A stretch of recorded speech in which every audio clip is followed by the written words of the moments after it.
sector, what I have usually observed is that women in the line don't get to do much of the professional work or the skilled work as such.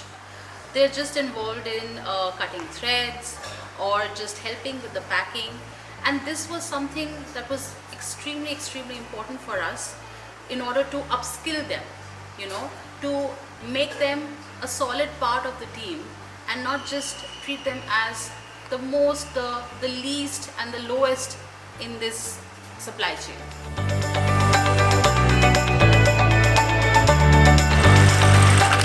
Our women workers now have skills that they can utilize to earn an independent livelihood and also help us more in the production line.